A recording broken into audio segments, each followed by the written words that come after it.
India Pakistan இடையே பதற்றம் நிலவி வரும் நிலையில் பாகிஸ்தானில் தற்போது பெட்ரோல் டீசல் தட்டுப்பாடு ஏற்பட்டு உள்ளது. இந்த நிலையில் இஸ்லாமாபாத் எல்லைக்கு உட்பட்ட அனைத்து இடங்களிலும் பெட்ரோல் பங்குகள் மூடப்படுவதாக அறிவிக்கப்பட்டு உள்ளது.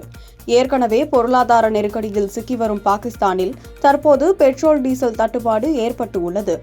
இதனை கருத்தில் கொண்டு பெட்ரோல் பங்குகளை மூட உத்தரவு பிறப்பிக்கப்பட்டு உள்ளதாக கூறப்படுகிறது. மேலும் பாகிஸ்தான் மற்றும் பாகிஸ்தான் ஆக்கிரமிப்பு காஷ்மீரில் உள்ள பயங்கரவாத நிலைகள் மீது இந்தியா தாக்குதல் நடத்தியதை தொடர்ந்து வங்கிகள் தங்களின் சைபர் பாதுகாப்பு வலையமைப்பை வலுப்படுத்தியுள்ளன.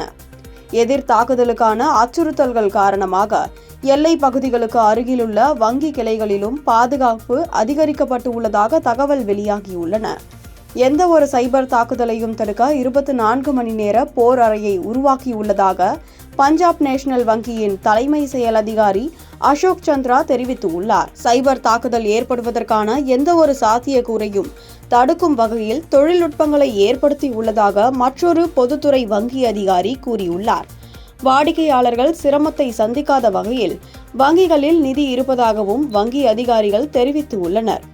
வான் எல்லையே மூடியதால் ஏற்கனவே பொருளாதார நெருக்கடியில் இருக்கும் பாகிஸ்தானின் அந்நிய செலாவணி கையிருப்பு மேலும் குறைந்திருக்கிறது. நிதி நெருக்கடியில் சிக்கி தவிக்கும் பாகிஸ்தான் நிம்மதி பெருமூச்சு விட சர்வதேச நிதியுதவி வழங்கி வருகிறது.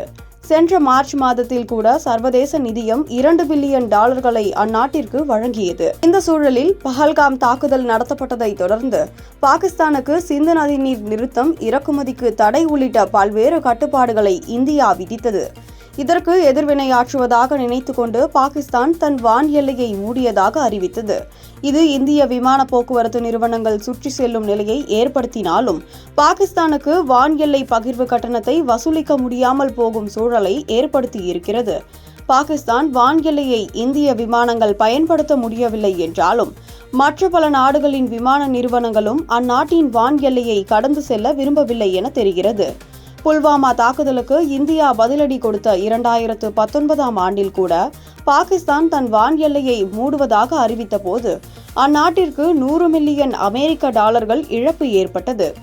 இந்த நிலையில் மீண்டும் தன் வான் எல்லையை பாகிஸ்தான் மூடியதால் வான் எல்லை பகிர்வு கட்டண வருவாய் இழப்பு கூடுதலாக இருக்க வாய்ப்பு உள்ளதாக கூறப்படுகிறது. அதாவது விமான போக்குவரத்து நிறுவனங்கள் வழங்கி வந்த வான் பகிர்வு கட்டணம் பாகிஸ்தானிற்கு கிடைக்காமல் போகும் நிலையை ஏற்படுத்தியுள்ளது. இதுவும் அந்நாட்டின் அந்நிய செலாவணி வேகமாக குறையும் சூழலை உருவாக்கி இருப்பதாக கூறப்படுகிறது.